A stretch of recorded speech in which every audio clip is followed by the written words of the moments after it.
Bonjour à tous, je suis assistante sociale en milieu hospitalier et je travaille au sein d'un service de gériatrie.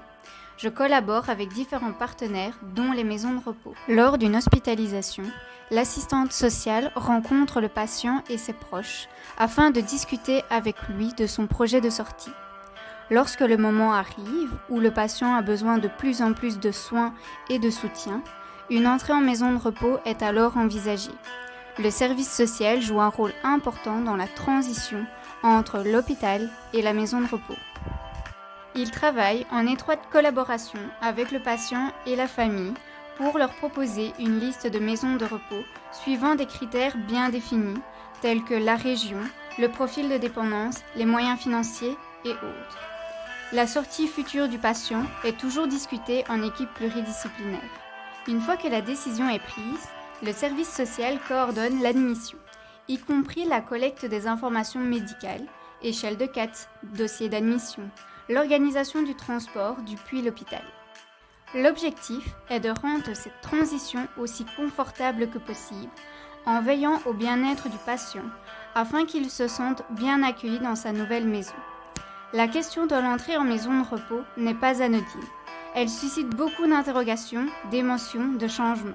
La transition entre l'hôpital et l'entrée en maison de repos se fera dans des conditions plus sereines si on laisse le patient s'impliquer dans la décision et son choix de maison de repos.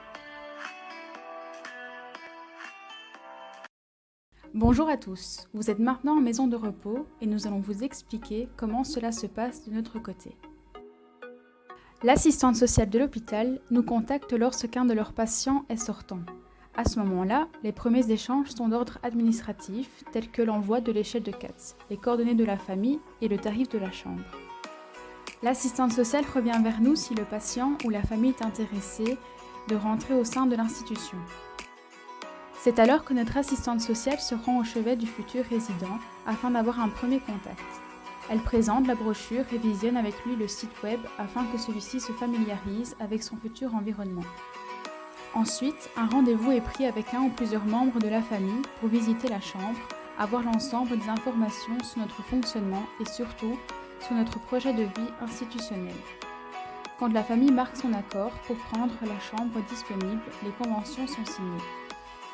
Nous prenons dès lors contact avec l'assistante sociale de l'hôpital afin de fixer une date pour le transfert de la personne. Entre-temps, la famille apporte les vêtements, les effets personnels et les objets de décoration afin que tout soit prêt lors de l'entrée pour que le résident se sente chez lui. Dès son entrée, le résident est installé par l'infirmière de service et un petit cadeau de bienvenue l'attend dans sa chambre.